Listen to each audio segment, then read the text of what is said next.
Yes guys, welcome back to another video. Welcome to the George Benson football channel. We have had massive news in the past 24 hours that Kylian Mbappe will not be extending his new deal at Paris Saint-Germain. Funny that, I said it a couple of weeks ago. It's only a matter of time before Mbappe leaves PSG. He's not going to stay there forever. And in this video today, I'm going to break down why Chelsea could actually be a potential destination for Mbappe during this summer's transfer window. And I know it's very far-fetched. I know I may have lost a couple of you, but stay with me for a minute because realistically, there is only a few clubs Mbappe can go to. Real Madrid have been the one where we've all been looking and waiting for Mbappe to sign for Real Madrid. But the fact that Mbappe's deal only runs until June 2024 and he's not signing an extension means that Paris Saint-Germain are being forced a hand here. And if they want to make money from Mbappe, which they should want to bloody do, considering there's got to be UEFA charges just waiting around every single corner. 200 million euros is the market value. And I do believe, as much as I sit here and I often kind of bypass all of these big numbers and say, well, that's just football now. There are some players that it doesn't really matter how big the fee when we're talking in the lower ends of the hundreds of millions. I can't believe I'm saying it. But Mbappe just is that guy. He absolutely is that guy from a commercial standpoint, from an absolute brilliance standpoint in terms of just how good he is as a footballer. Some players warrant these ludicrous fees because of what they bring to football. And I want to talk a little bit, first of all,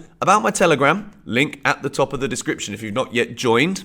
I partnered with Go Markets about a month ago, who are one of Chelsea's new trading partners, or Chelsea's official new trading partner. And we got giveaways in the month of June, 2 VIP tickets to the first home game of the season, and a signed Lampard shirt. Just join, link in the top of the description. Kylian Mbappe. The way that I envisage football going, let's talk a little bit first of all about Ronaldo versus Messi, just so that we get the bigger picture of where I'm going with this here. Ronaldo versus Messi, I believe, has been a massively important individual rivalry in football to allow the transition into what the modern game is going to be, which in my opinion is a game very solely driven by money. And if a country wants to own a football club, then that's a good piece of business for them because they might be able to compete with trophies and make a bucket ton more of money. That is why Ronaldo versus Messi has been so important, because over the years, over the course of history, there have been rivalries. There have been your Pelés of the world, your Maradonas of the world. And football wasn't this massive, globally driven economic market and platform that it is now.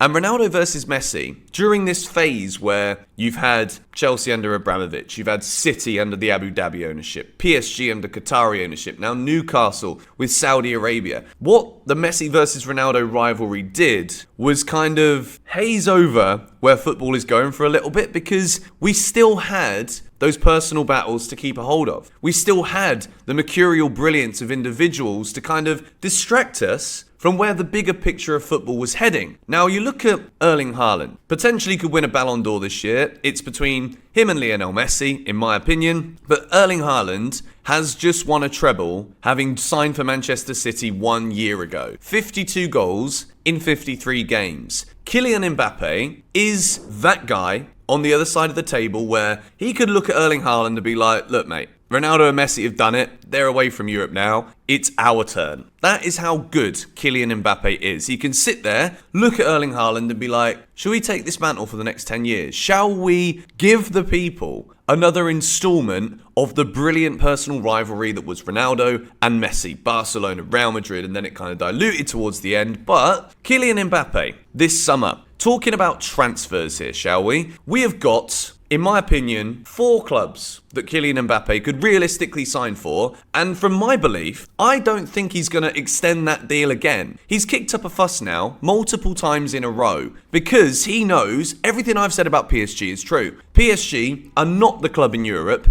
with the European pedigree. They're not going to win a Champions League in the next 10 years. The only time they've had the chance was in the last 10 years. They didn't manage it then. They've had Neymar. They've had Messi. They've had Mbappe. They've got all of the potential to win it, but they're just not going to. The French League is not the platform that will allow Kylian Mbappe to infuse this rivalry against Erling Haaland, to write himself in a new story in football and folklore. So, Real Madrid. There seems to be a bit of a breakdown at the moment, or a lack of interest from PSG to want to negotiate and work with Real Madrid, and at the same time, they've just spent 100 million on Jude Bellingham. Will Real Madrid be able to go out there and buy Mbappe this summer? Maybe not. Manchester United, well, as far as we're aware, they've got their sights set on Harry Kane, but amidst all of this, they're maybe going through a takeover. Will they be able to spend money if the Glazers don't give up the majority ownership of Man United? Possibly not. You've then got Bayern Munich, a team who, okay, one of the biggest pedigree clubs in Europe, the biggest club in Germany, without a shadow of a doubt, but let's be honest, the way that football has gone, the Premier League is where it is. And if it's not the Premier League, it's probably Real Madrid or Barcelona. That is the truth. The biggest players, the way that football is going in such a line towards money, towards these big corporations, big brand deals, Bayern Munich aren't going to be that club to give Mbappe that platform to make himself the biggest name in football now that Ronaldo's in Saudi and Messi is in Inter Miami. So there's only one club that I can see left here amidst all of this, and it's Chelsea. Chelsea Football Club. Todd Boehly has bought Chelsea Football Club and he wants a marquee player. He spent 600 million in the last year since taking over the club. Yes, he realises that hasn't gone very well because what have we done? We spent a lot of money on potential, which is a good thing looking forward. Chelsea have got Cesar Casadei, best player of the Under-20 World Cup. He's ours. Andre Santos, best player in the South American Championships. He's ours. We have also got a lot of other brilliant talents coming through at this club. And as much as the money we've spent up until this point may not have gone down so well yet, there's a brilliant future at Chelsea if it's managed properly. Kylian Mbappe is the marquee signing that Boehly wants, and he's the goal scorer that Chelsea have not had since Diego Costa. 200 million euros. You're looking at me saying, Benson, all you've done this whole window so far is talk about we've got to be careful, can't just be throwing money out. It's Mbappe. It's not Cucurella. It's not 60 million on a Brighton left back. It's Kylian Mbappe,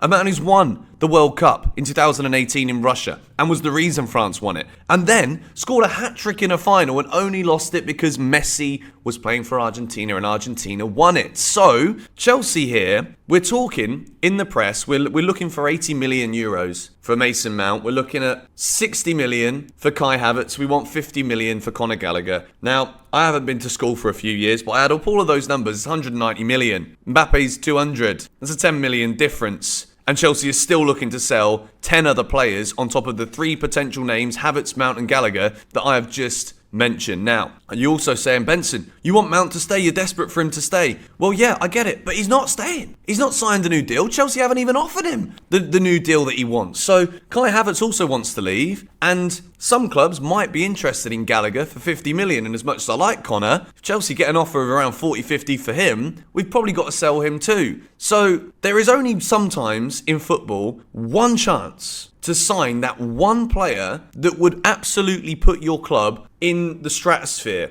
of the biggest. And this is it. Kylian Mbappe being available potentially this summer is that one chance. So if Chelsea do go and make a couple of 100 million from player sales this summer, which at the moment, I'm looking at all the players that are still there, and I'm thinking, what are Paul Winstanley and Lawrence Stewart actually doing at this point? We've then got all the talk from Boehly about wanting to make sure that Chelsea are growing in every single avenue and vertical on and off the field. Kylian Mbappe elevates Chelsea to Champions League favourites again. He elevates the off the field of the club's potential with brands and sponsorships, economics. It's a signing that would cost us an absolute fortune, but he also gives you 30 goals. Absolutely does. So, in my opinion, I don't see why Chelsea this season shouldn't be going to try and sign Kylian Mbappe. That's the meat and potatoes of where I wanted to get to here in this video, because we've got to look at all of the different potential avenues. Be realistic. I don't think we'll sign him, but I think Boehly does need to look at this here. And as much as,